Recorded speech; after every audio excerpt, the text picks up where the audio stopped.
সকাল সকাল ঘুম থেকে উঠে একটু গরম জল তাতে লেবু আর মধু দিয়ে খেয়ে নিলাম। তার কিছুক্ষণ পরে দেখলাম ভাই দোকান থেকে এনেছিল পরোটা আর ঘুগনি, তো ওটাই খেয়ে নিলাম। তো আজকের দিনটা এখান থেকে শুরু করছি। আজ আমি সারাদিন কি করলাম তোমাদের সাথে সেটাই শেয়ার করব। তো হঠাৎ করে দেখছি ওয়েদারটা এরকম, ঝড় বৃষ্টি চলে এসছে। তো আমি ছাদে একটু হাঁটাহাঁটি করছিলাম। তারপরে আমি ভাতটা বসিয়ে দিয়েছিলাম। তো আজকের বাড়িতে কেউ ছিল না, আমি একাই ছিলাম। তাই ভাবলাম কি রান্না করা যাক। তো আমি একটু অন্য কিছু বানানোর চেষ্টা করছিলাম। তো আজকে আমি ডিম রান্না করব। তো ডিমটাকে একটু অন্য স্টাইলে রান্না করব। তো আজকে আমি কি রান্না করছি তোমাদের সাথে সেটাই শেয়ার করব। তো প্রথমে ডিমগুলোকে একে একে এইভাবে ভেজে আমি তুলে নেব। তো একটা বাটিতে তুলে রেখে দিয়েছি এগুলো। তো এদিকে দেখো আমি কড়াইতে কিছুটা তেল নিয়ে নিচ্ছি। এবার আমি এতে দিয়ে দিচ্ছি জিরে, তারপরে দিয়ে দেব রসুন কুচি, তারপরে আমি এতে দিয়ে দেব লঙ্কা কুচি। তো আমার কাছে কাঁচা লঙ্কা অল্প ছিল, তো আমি এতে একটু পাকা লঙ্কাও দিয়ে দিলাম। দিয়ে বেশ কিছুক্ষণ এটা নেড়ে নিয়ে আমি এতে দিয়ে দিচ্ছি পেঁয়াজ কুচি।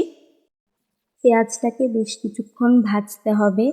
তারপরে এটা যখন ব্রাউন কালার হয়ে যাবে আমি এতে দিয়ে দেব আদা রসুনের পেস্ট। দিয়ে বেশ কিছুক্ষণ এটা নাড়তে হবে। এবার আমি এতে দিয়ে দিচ্ছি টমেটো কুচি। দিয়ে বেশ কিছুক্ষণ এটা রান্না করতে হবে। তারপর আমি এতে কিছু মশলা অ্যাড করব।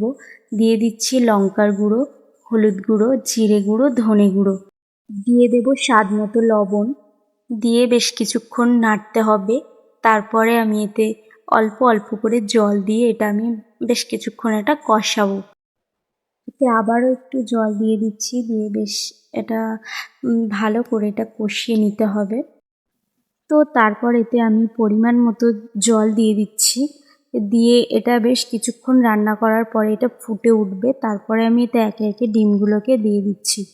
দিয়ে এটা ঢাকা দিয়ে দেব। এবার আমি ঢাকনাটাকে তুলে এতে আমি একটু ধনেপাতা কুচি দিয়ে দিচ্ছি। তো ডিম রান্না আমার কমপ্লিট হয়ে গেল। তো এবার আমি বানাবো হোমমেড ফ্রাইড রাইস। তো কড়াইতে আমি একটু তেল দিয়ে দিলাম। দিয়ে বেশ কিছুটা পেঁয়াজ কুচি দিয়ে দিচ্ছি। দিয়ে তারপরে দিয়ে দেব আমি টমেটো কুচি। দিয়ে বেশ কিছুক্ষণ নাড়তে হবে। তো এবার আমি এতে দিয়ে দেব ক্যাপসিকাম কুচি। দিয়ে বেশ কিছুক্ষণ নাড়াচাড়া করে এবার আমি এতে দিয়ে দেব কাশ্মীরি লঙ্কার গুঁড়ো, দিয়ে দেব হলুদ গুঁড়ো, তারপর দিয়ে দিচ্ছি ধনে গুঁড়ো, জিরে গুঁড়ো, দিয়ে দেব লবণ। দিয়ে বেশ কিছুক্ষণ এটা নাড়তে হবে। তারপরে আমি এতে দুটো ডিম ভেঙে দিয়ে দিচ্ছি। দিয়ে এটা বেশ কিছুক্ষণ ভাজতে হবে। ভেজে নিয়ে এতে আমি পরিমাণ মতো ভাত দিয়ে দেব। তো আমি একটু বেশি ভাত দিয়ে দিচ্ছি, কারণ আমার ভাই আছে।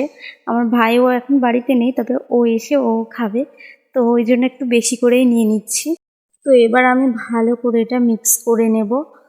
নিয়ে 2 থেকে 3 মিনিট মতো রান্না করে নিয়ে এতে আমি উপর দিয়ে দিচ্ছি গরম মশলার গুঁড়ো আর দিয়ে দেব ধনেপাতা কুচি। তো আমার রান্না কমপ্লিট। এবার আমি এটা প্লেটে সার্ভ করেছি। দেখো কত সুন্দর লাগছে, আর খেতেও অনেক টেস্টি ছিল গাইস। তো তোমরাও এই রেসিপিটা বাড়িতে একবার ট্রাই করে দেখো, অনেক সুন্দর খেতে হয়। তো আজকের ব্লগটি এই পর্যন্ত। যদি তোমাদের ভালো লাগে তাহলে লাইক, কমেন্ট, শেয়ার আর সাবস্ক্রাইব করতে একদমই ভুলো না।